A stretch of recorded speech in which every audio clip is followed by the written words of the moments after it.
गरुड़ कश्यप ऋषि की दूसरी पत्नी विनता का पुत्र था, लेकिन जैसे ही गरुड़ का जन्म हुआ, विनता और गरुड़ को कद्रू का दास बनकर रहना पड़ा। महारानी कद्रू भी ऋषि कश्यप की पत्नी थी और विनता की बड़ी बहन थी। एक दिन महर्षि जब आनंद भाव में बैठे थे तो उनकी दोनों पत्नियां उनके समीप पहुंची और पति के पांव दबाने लगी। प्रसन्न होकर महर्षि ने बारी बारी से दोनों को संबोधित किया, तुम दोनों ही मुझे विशेष प्रिय हो, तुम्हारी कोई इच्छा हो तो बताओ। कद्रू बोली, स्वामी, मेरी इच्छा है कि मैं 1000 पुत्रों की मां बनूं। फिर महर्षि ने विनता से पूछा। विनता ने कहा, मैं भी मां बनना चाहती हूं स्वामी, किंतु 1000 पुत्रों की नहीं, बल्कि सिर्फ 2 ही पुत्रों की। लेकिन मेरे पुत्र इतने बलवान हों कि कद्रू के 1000 पुत्र भी उनकी बराबरी ना कर सकें। महर्षि बोले, शीघ्र ही मैं एक यज्ञ करने जा रहा हूं। यज्ञ के बाद तुम दोनों की मां बनने की इच्छाएं अवश्य पूरी होंगी। महर्षि कश्यप ने यज्ञ किया। देवता और ऋषि मुनियों ने सहर्ष यज्ञ में हिस्सा लिया। यज्ञ संपूर्ण करके महर्षि कश्यप पुनः तपस्या करने चले गए। कुछ माह पश्चात विनता ने 2 तथा कद्रू ने 1000 अंडे दिए। कुछ समय के बाद कद्रू ने अपने अंडे फोड़े तो उनमें से काले नागों के बच्चे निकले। कद्रू ने खुशी से चहकते हुए विनता को पुकारा, विनता, देखो तो मेरे अंडों से कितने प्यारे बच्चे निकले हैं। विनता बोली, सचमुच बहुत ही खूबसूरत हैं दीदी, बधाई हो। अब मैं भी अपने दोनों अंडों को फोड़कर देखती हूँ। ये कहकर विनता अपने दोनों अंडों के पास गई।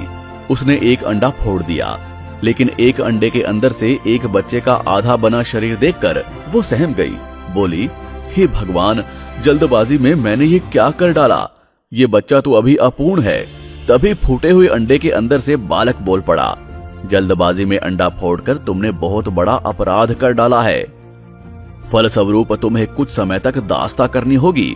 विनता बोली, अपराध तो मुझसे हो ही गया है, लेकिन इसका निराकरण कैसे होगा पुत्र।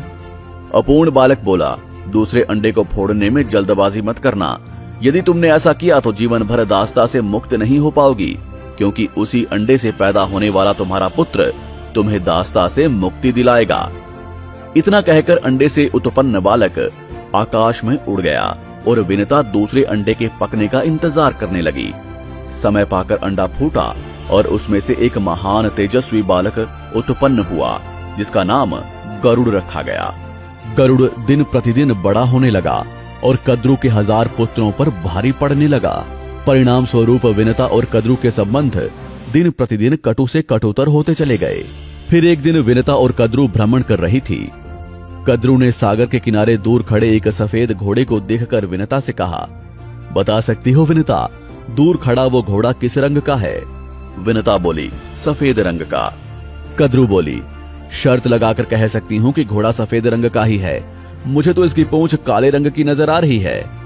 विनता बोली, तुम्हारा विचार गलत है, घोड़ा पूंछ समेत सफेद रंग का ही है।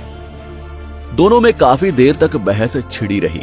आखिर में कद्रू ने कहा, तो फिर हम दोनों में शर्त हो गई, कल चलकर घोड़े को देखते हैं। यदि वो संपूर्ण सफेद रंग का हुआ तो मैं हारी, और यदि उसकी पूंछ काली निकली तो मैं जीत जाऊंगी। उस हालत में जो भी हम दोनों में से जीतेगी तो हारने वाली को जीतने वाले की दासी बनना पड़ेगा। बोलो, तुम्हें मंजूर है। विनता बोली, मुझे मंजूर है। रात को ही कद्रू ने अपने सर्प पुत्रों को बुलाकर कहा, आज रात को तुम सब उच्चैश्रवा घोड़े की पूंछ से जाकर लिपट जाना, ताकि सुबह तक विनता देखे तो उसे घोड़े की पूंछ काली नजर आए। योजना अनुसार नाग उच्चैश्रवा की पूंछ से जाकर लिपट गए। परिणाम स्वरूप सुबह जब कद्रू ने विनता को घोड़े की पूंछ काले रंग की दिखाई तो वो हैरान रह गई। बोली, ऐसा कैसे हो सकता है, कल तो इसकी पूंछ बिल्कुल सफेद थी। कद्रू बोली, खूब तसल्ली से देख लो, घोड़े की पूंछ आरंभ से ही काली है। शर्त के मुताबिक तुम हार चुकी हो, इसलिए अब तुम्हें मेरी दासी बनकर रहना पड़ेगा। विवशता पूर्वक विनता को कद्रू की दास्ता स्वीकार करनी पड़ी। माता को उदास देखकर गरुड़ ने पूछा, माँ, आप इतनी उदास क्यों रहती हैं? विनता ने अपनी शर्त हार कर दासी बनने की बात बताई तो गरुड़ ने पुनः पूछा, क्या ऐसा कोई उपाय नहीं है जिससे आप कद्रू की दास्ता से मुक्त हो जाएं? विनता बोली, ये तो कद्रू से ही पूछना पड़ेगा।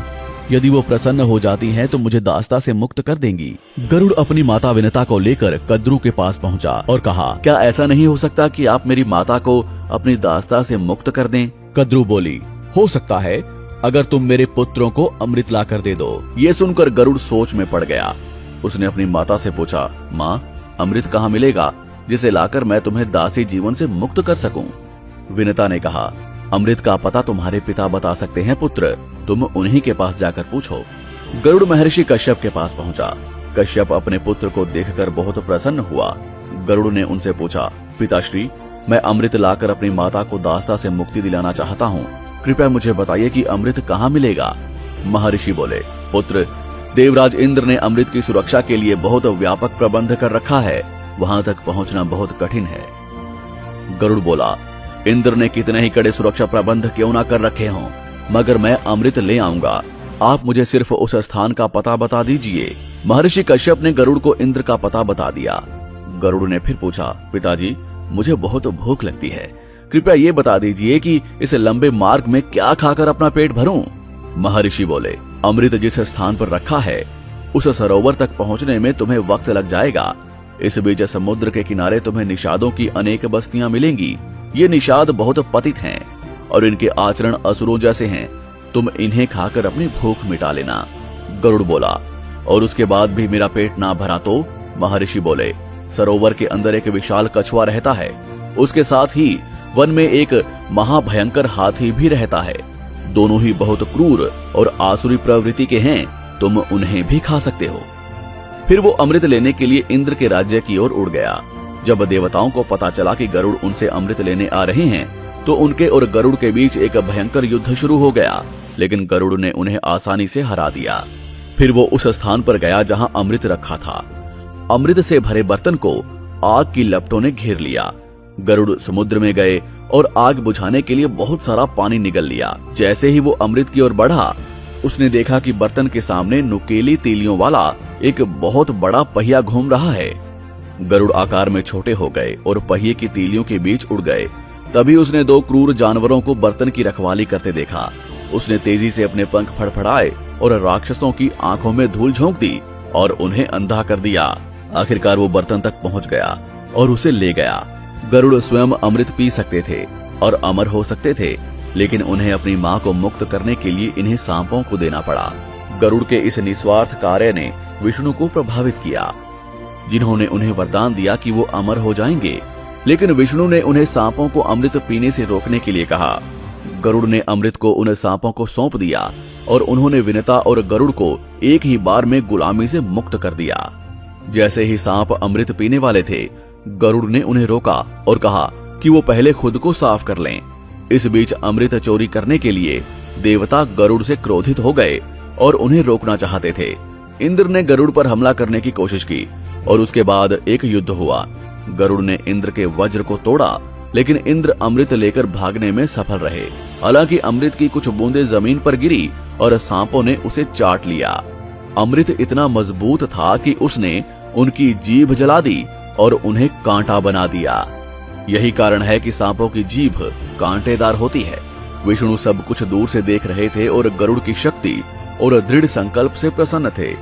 उन्होंने उसे सब पक्षियों का राजा बनाया। बदले में गरुड़ विष्णु के वाहन बनने के लिए सहमत हुए और तब से गरुड़ हमेशा विष्णु जी के साथ हैं।